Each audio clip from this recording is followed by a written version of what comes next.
Grup pelawak dulu ada banyak. Each of them had their own TV show. Salah satu grup pelawak yang paling fenomenal itu adalah Sri Mulat. Seperangkat komedi asal Surakarta ini sudah ada bahkan sebelum stasiun televisi menjamur di tahun 90-an. Illustrious career dari grup yang anggota pelawaknya banyak banget inilah yang coba diadaptasi oleh sutradara Fajar Nugros. Dijadikan hiburan sesuai dengan hashtag yang diusung, Saatnya Indonesia Tertawa. Kalimat yang mengisyaratkan bahwa film ini dibuat untuk mengembalikan kita ke masa-masa tertawa bersama. Makanya alih-alih memperlihatkan struggle grup pelawak yang sudah lewat keemasannya di masa kini seperti yang dilakukan oleh film Finding Sri Mulat di tahun 2013, kitalah yang diajak oleh Nugros ke periode Sri Mulat masih muda, masih aktif manggung dengan segala suka dukanya. I was so ready mencemplung ke kehidupan mereka untuk menyimak gimana sih kisah mereka, seperti apa mereka aslinya. Dalam salah satu adegan ceritanya, karakter Basuki menasihati karakter Gepeng. Karena jelek maka harus lucu katanya. Nah sayangnya nasihat tersebut dijadikan literal pedoman oleh Nugros dalam mempersembahkan kisah grup legendaris ini.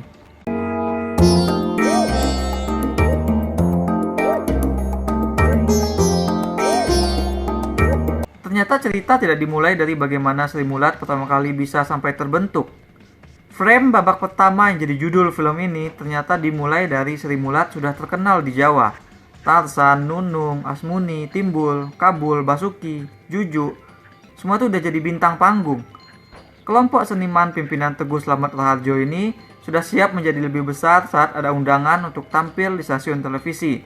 Mereka diminta ke ibu kota, manggung di depan Presiden Soeharto. Tapi ada satu masalah yang mengganjal bagi Pak Teguh. Dia menemukan lawakan grupnya mulai nggak lucu, mulai stale. Adalah Aris alias Gepeng, anak dari salah seorang musik pengiring, yang menyuntikkan candaan segar lewat celetukannya kepada Sri Mulat setiap kali mereka nampil. Nah, Pak Teguh mempercayakan Gepeng untuk ikut bersama rombongan Sri Mulat ke Jakarta. Tentu saja ini jadi kesempatan emas bagi Gepeng untuk menggapai mimpinya sebagai anak desa yang sukses jadi pelawak di ibu kota. Nah, jadi essentially film ini adalah cerita Gepeng membuktikan diri untuk dapat diterima oleh rekan-rekan pelawaknya yang udah lebih dulu punya nama dan berpengalaman manggung lebih banyak. Gepeng terutama disinisin oleh Tarsan yang merasa dirinya senior. Si Asmuni basically jadi semacam mentor bagi Gepeng.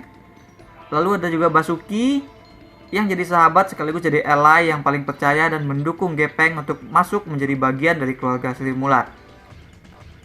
Karakter Gepeng kemudian diperdalam lagi dengan sedikit lapisan asmara. Dia dibuat naksir sama gadis Betawi Royani, anak pemilik kontrakan.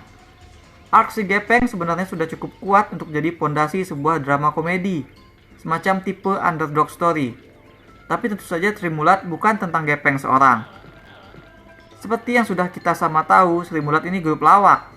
Jadi naturally ada banyak karakter yang menanti untuk digali, untuk dibahas. Apalagi mereka semua ini adalah tokoh nyata yang sudah ikonik penampilan, gaya, bahkan cerita hidupnya. Hal pertama yang dilakukan oleh Fajar Nugros dalam menghandle materinya ini adalah menghimpun cast-nya.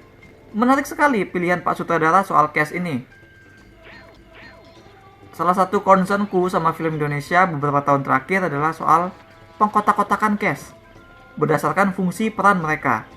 Banyak kita jumpai film yang membagi urusan komedi khusus dimainkan oleh komika atau komedian, sementara cerita utama, pemain utama hanya mengurusi drama alias bagian-bagian yang serius.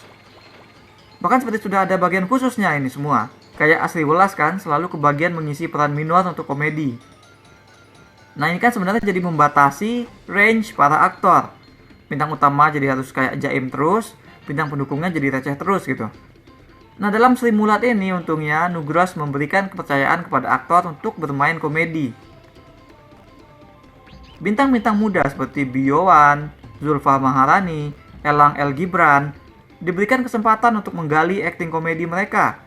Dan masing-masing mereka berhasil kill the role perfectly. Bukan hanya mimik, Gibran beneran seperti Basuki muda. Dari cara gaya ngomongnya, dari vokalnya. Lalu Biowan juga berhasil menjaga karakternya lewat range yang tampak natural. I would love to see apalagi yang bisa dilakukan Zulfa sebagai Nunung. Karena di film ini perannya masih agak terbatas. Dialognya masih terus-terusan either soal dia pengen nembang atau soal running joke, singkatan apa, kepanjangannya apa gitu. Dan juga harus diapresiasi bahwa Zulfa dan Biowan di sini tuh menempuh transformasi fisik untuk mendukung penampilan akting mereka. Sungguh berdedikasi anak muda mau mengubah berat badan mereka demi peran. Salut lah. Para aktor muda tersebut bermain bersama more established stars seperti Ibnu Jamil, Teuku Rifki Wikana, Dimas Anggara, Morgan Oey, bahkan Rano Karno, yang juga dipersilakan menjenguk kembali sisi banyol yang mereka miliki. Refreshing aja melihat mereka bermain di peran yang berbeda dari biasanya, terutama Morgan Oey yang paling jauh dari perannya yang biasa. Sementara aktor yang paling sering muncul dalam comedic role yang singkat, Eric Estrada, kebagian peran yang sebenarnya justru paling dalam secara emosional sebagai Tesi.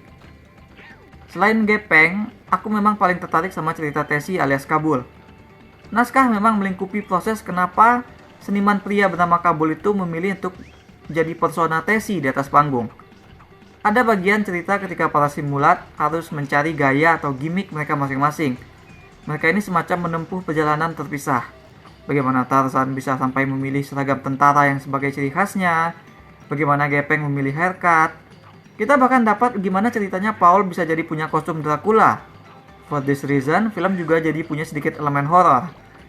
Nah, si Kabul, perjalanannya sebenarnya bisa sangat kompleks. Ini bukan soal dia memakai cincin batu akik di semua jari, ngalahin Thanos, ataupun soal dia jadi bencong. Ada emosional core di balik Kabul yang merasa terganggu sejak dilempari sepatu dan dianggap gak lucu oleh Pak Teguh di awal cerita. Nah, aku sebenarnya pengen melihat ini lebih banyak termanifestasi sebagai actual storyline. Masing-masing karakter pelawak di grup simulat datang ke Jakarta membawa mimpi. Mereka mau sukses, jadi bintang seperti Titik Puspa. Namun lessons yang harus mereka ingat adalah bahwa seniman harus selalu membumi. Impian boleh setinggi bintang di langit, tapi mereka harus tetap grounded, membaur. Seragam abri, waria, pembantu, majikan, bahkan hantu adalah sesuatu yang mereka pilih untuk tetap menapak dengan penonton. Inilah kunci kesuksesan Sri Mulat. Dan tentu saja itu juga tersimbol pada tantangan utama yang harus para karakter hadapi bersama dalam cerita ini, yaitu tampil dengan full bahasa Indonesia. Nah, langkah kedua yang dilakukan Douglas adalah mempersembahkan cerita. Diniatkan sebagai babak pertama, asumsiku ini Sri Mulat bakal jadi trilogi, tapi I might be wrong. Film ini ternyata beneran kayak babak pertama dari film panjang 3 babak gitu. Pembahasannya memang menutup. Film ini berakhir dengan tinggi seperti plot point pertama ngehook untuk masuk ke babak kedua. Nah, setelah problem yang dipermasalahkan kelar, all lessons learned, grup protagonis kita mendapat angin kedua. Nah, it's fine berhenti di sini. Malah sebenarnya babak pertama di judul itu nggak mesti ada. Mereka bisa aja ngasih judul Hil yang Mustahil aja gitu. Atau apa kayak yang mengisyaratkan, yang menegaskan bahwa ini cerita tentang Gepeng dulu gitu. Fakta bahwa film ini merasa perlu untuk menaruh kata babak pertama di judul justru membuat bersambungnya ini jadi kerasa. Film seperti nggak yakin penonton bakal hook sama dunia dan karakter yang sudah ter-establish. Maka mereka instead malah nge-build around cerita yang bersambung seperti televisi. Seperti yang kusinggung sedikit di pembuka, film ini tuh juga nggak mau jadi serius. Dia memilih untuk jadi lucu aja. Poin-poin yang kusebutkan tadi itu disebar acak sepanjang durasi yang nyaris 2 jam. Pembahasannya nggak dibanyakin. Malahan hanya kayak terselip di antara begitu banyak sketsa-sketsa tingkah lucu khas lawakan Sri Mulat. Aku nggak tahu para pelawak ikonik itu aslinya mereka sehari-harinya gimana. Boleh jadi mereka beneran ngebanyol setiap waktu, seperti yang diperlihatkan oleh film ini. Tapi untuk sebuah sajian film, aku mengharapkan karakter atau kejadian yang lebih menapak. Cerita film ini harusnya bisa punya range, dengan segala permasalahan Gepeng dan Tesi dan karakter lain jika diangkat. Tapi pada akhirnya film ini range-nya tetap kurang tergali, karena lebih banyak komedi. Yang beberapa adegannya malah komedinya itu berulang gitu. Ada running joke yang kocak dan timingnya tepat, kayak soal minuman rasa lalat. Namun ada lebih sering lagi joke berulang yang tasteless. Misalnya tentang candaan toilet. Oh, film ini went overboard banget dengan lelucon orang boker. Bukan hanya para karakter Sri Mulat yang bertingkah ala lelucon panggung Sri Mulat di kehidupan sehari-hari. Karakter pendukung seperti pemilik kontrakan ataupun dukun atau orang pintar juga melakukan hal yang sama. Mereka juga bertingkah kayak Sri Mulat gitu. Adegan terlucu film ini surprisingly datang dari saat geng Sri Mulat mengadukan perihal rumah angker kepada seorang orang pintar.